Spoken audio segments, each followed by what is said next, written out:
बिस्मिल्लाहिर्रहमानिर्रहीम बिस्मिल्लाहिर्रहमानिर्रहीम अस्सलामुअलैकुम।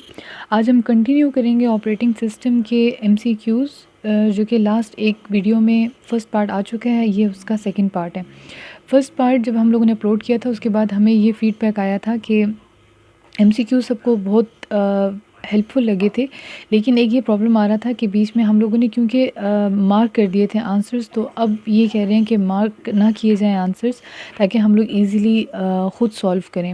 और एमसीक्यू सॉल्व करने का सबसे बेहतर तरीका यही है कि आप एमसीक्यूज़ का रट्टा ना लगाएं, पर एमसीक्यूज़ के लॉजिक्स के साथ इसको सॉल्व करें और उसके बाद फिर आंसर्स टैली कर लें। अब इस सीरीज़ जो हम लोग ने स्टार्ट की एमसीक्यूज़ के लिए, जब भी आप एमसीक्यूज़ करें, हमारी तरफ से आपको यही एडवाइस है कि आप स्टेटमेंट पढ़ें, उसका आंसर अपने पास नोट डाउन कर लें। उसके बाद हम आपको आंसर की बता देते हैं कि वो कहाँ पे हैं। वो ड्राइव में पड़ी हुई है, चीनवी की ड्राइव में, जो कि डिस्क्रिप्शन बॉक्स में लिंक आपके पास अवेलेबल होगा। आपने वहाँ से उसको क्लिक करना है और वहाँ से अपने आंसर्स टैली कर लेने। तो स्टार्ट करते हैं जी, बिस्मिल्लाहिर्रहमानिर्रहीम। फ़र्स्ट एमसीक्यूज़ यहाँ पे। अच्छा, कुछ ऐसी चीज़ें होती हैं जो आपके पास फैक्चुअल चीज़ें होती हैं, जिस तरीके से डेट्स आ जाती हैं, ईयर्स आ जाते हैं, या अब कुछ लैंग्वेजेस है, जिस तरीके से यूनिक ऑपरेटिंग सिस्टम किस लैंग्वेज के अंदर लिखा गया है, तो ये सी लैंग्वेज के अंदर लिखा गया है। अब इसके अंदर आपको ज़्यादा करने की ज़रूरत नहीं है कि इसके अंदर कोई लॉजिक नहीं है, ये रट्टे वाली चीज़ है। और एक और बात ये कि एमसीक्यूज़ में आगे मैं आपको बताती हूँ, एमसीक्यूज़ करने का एक और ट्रिक ये होता है। एक तो ये होता है कि आप आंसर्स ना देखें, रट्टे वाला काम ना करें कि आंसर्स याद करना शुरू कर दें, लॉजिक्स के साथ करें। लेकिन अगर कोई डेट्स हैं या इस तरीके से चीज़ें हैं, तो वो आप अलहदा से उनके नोट्स बना सकते हैं और पेपर से पहले 1-2 दिन पहले उनको रिवाइज़ कर लें। अगला ये है कि विच of the following task is not perform by file utility programme.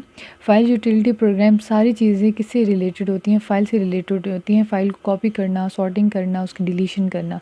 तो इसमें जो ऑड वन आउट है वो है linking the program library with main program, क्योंकि ये लिंकर का काम होता है, फाइल यूटिलिटी का काम नहीं होता। अगला है the first Unix operating system as it was in the development stage was written in the. Again वो चीज़ है, फैक्चुअल सी चीज़ है, ये असेंबली लैंग्वेज में है, लेकिन आप लोग इसको अलग से लिख लीजिएगा अपने पास। अब यहाँ पे एक इम्पॉर्टेंट चीज़ है जो मैं आप लोगों को बताना चाह रही थी, वो ये कि एमसीक्यूज़ करते हुए जो ठीक आंसर होता है उसको तो ऑब्वियसली आपने कंसिडर करना ही होता है, लेकिन आपने एक और काम यहाँ पे ये करना होता है कि आपने उसको जो उसके रिमेनिंग ऑप्शंस हैं उन पे भी ज़रूर फोकस करना होता है। जिस तरीके से लिखा हुआ है, Windows settings are recorded in, Windows की जो सेटिंग्स हैं वो रिकॉर्ड की जाती हैं windows.ini के अंदर, लेकिन आपको साथ ये भी पता होना चाहिए कि control.ini और system.ini किस तरीके से काम करता है, ये किसके लिए यूज़ होता है। आप सिंपली इनको कॉपी करके यहाँ पे, यहीं से कॉपी करके आप इनको सिंपल गूगल कर लें और आपके पास एक और इन्फॉर्मेशन ऐड हो जाएगी कि ये किस लिए यूज़ होते हैं, यूज्ड फॉर ये। तो इसके बाद जो इसकी आपके पास ये जो फर्स्ट लाइन्स आएंगी, 3 लाइन्स आएंगी, इससे आपके पास एक इन्फॉर्मेशन और ऐड हो जाएगी और ये आपके लिए बहुत आसान हो जाएगा। अब इसके बाद आप ये समझ लें कि एक एमसीक्यू करके आपने 4 कॉन्सेप्ट्स यहाँ से ले लिए हैं। तो ये बहुत इंपॉर्टेंट पॉइंट है एमसीक्यूज़ करने का। एमसीक्यूज़ करने से आपके टॉपिक्स भी प्रिपेयर हो सकते हैं। All system settings in Windows are stored in system.ini। Again बाकियों का देख लें कि इसके अंदर क्या क्या चीज़ स्टोर होती है। Windows can work in which of the following modes, इसमें किस मोड में काम करता है? Expanded, extended, enhanced and standard और कंप्रेस्ड। तो इसके अंदर इन्हेंस्ड एंड स्टैंडर्ड के अंदर वो काम करता है। अब आपने क्या करना है, एक्सपेंडेड मोड के बारे में देखना है। विंडोज़ का एक्सपेंडेड मोड क्या किससे यूज़ होता है, एक्सटेंडेड मोड किससे यूज़ होता है, कंप्रेस्ड मोड यूज़ क्यों होता है। लेकिन हमें ये पता चल गया कि विंडोज़ काम किस में करती है, enhanced and standard. Standard default by default जो होता है वो उसके अंदर काम करती है।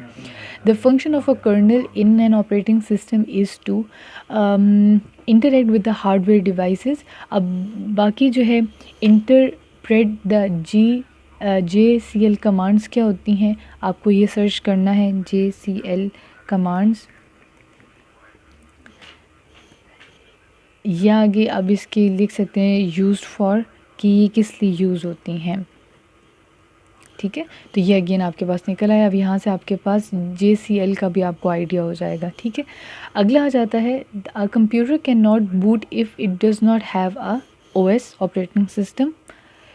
अगला है ऑपरेटिंग सिस्टम इज़ ये बहुत वैसे ईजी हैं ये वाले, लेकिन पेपर के अंदर इजी और डिफ़िकल्ट का कम्बिनेशन आता है। ऑपरेटिंग सिस्टम के क्योंकि बहुत इंपॉर्टेंट एक आपके पास टॉपिक है, तो इसमें से मुश्किल भी आते हैं और आसान भी आते हैं। ऑपरेटिंग सिस्टम किस किस चीज़ का होता है जी? Operating system collection of software routines का होता है। ना डिवाइसेस आती ना हार्डवेयर कंपोनेंट्स आते हैं, तो बचा क्या? Software. Characteristics of an online real system is, अब आपने देखना है कि इसके अलावा और कौन से सिस्टम हो सकते हैं ऑनलाइन रियल सिस्टम के अलावा, वो आप देख लीजिएगा। उसके बाद जी कौन सा करेक्टरिस्टिक होता है ऑनलाइन का? तो ऑनलाइन का होता है डिले नहीं होती प्रोसेसिंग के अंदर, बाकियों के अंदर डिले हो जाते हैं। अब यहाँ पे अगर आप चाहें तो आप ऑनलाइन रियल सिस्टम भी सर्च कर सकते हैं और ऑफलाइन बैच ऑपरेटिंग सिस्टम भी सर्च कर सकते हैं। इससे भी आपको आइडिया हो जाएगा कि ये दोनों चीज़ें किस तरीके से काम करती हैं। अगली है the technique which stores a program on a disk and then transfer the program into main memory. ये तो हमें पता है स्वैपिंग होता है। बाकी स्पूलिंग अगर नहीं पता, लेक्चर्स में अवेलेबल है, वहाँ से नहीं करना गूगल कर लें। थ्रेशिंग भी अवेलेबल है लेक्चर्स में, वहाँ से नहीं करना तो इसको गूगल कर लीजिएगा। अगला आ जाता है batch processing means. Batch processing का मतलब क्या होता है? A batch of computer programs, इकट्ठे जब कंप्यूटर प्रोग्राम्स को बैच की शक्ल में चलाया जाता है, रन किया जाता है, एग्जीक्यूट किया जाता है, तो उसको हम लोग कहते हैं batch processing. Bootstrap, again bootstrap भी गिवन है, नहीं पता उसको सर्च कर लें। और बूटस्ट्रैप जो होता है वो कंप्यूटर को स्टार्ट करने के लिए यूज़ होता है। लिनक्स क्या है जी? लिनक्स एक हमारे पास ऑपरेटिंग सिस्टम है, ठीक है। ग्राफिक सिस्टम देख लीजिएगा, ड्राइंग सिस्टम देख लीजिएगा और प्रोसेसिंग सिस्टम देख लीजिएगा। अब आ जाता है मैक्स। तो मैक का जो पीसी है वो किस पे काम, वो कौन से उसके अंदर यूज़ करता है? तो वो उसके अंदर भी सीपीयू ही यूज़ होता है। The operating system is the most common type of software. Operating system किस सॉफ्टवेयर की टाइप है? सिस्टम सॉफ्टवेयर की टाइप है, ठीक है। इसके बाद आ जाता है the type of operating system software you use depends on your computers. किसके ऊपर डिपेंड करता है? उसका प्लेटफॉर्म में डिपेंड करता है। इसके बाकी ऑप्शंस अनअवेलेबल है, I don't know why, but I think इसका अभी अवेलेबल नहीं है। What is the name of latest operating system? तो वो आपके पास ये एक्सपी है, ये पुराना है ऑब्वियसली, अब विंडो 10 तक तो आ गया। The primary purpose of an operating system is, again बहुत इजी है ये, to make the most efficient use of the computer hardware. Dash is the first program run on a computer that would be operating system.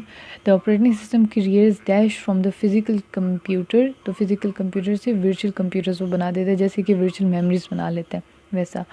उसके बाद आ जाता है which of the following operating system does not implement multi tasking truly. तो MS DOS नहीं कर सकता multi tasking.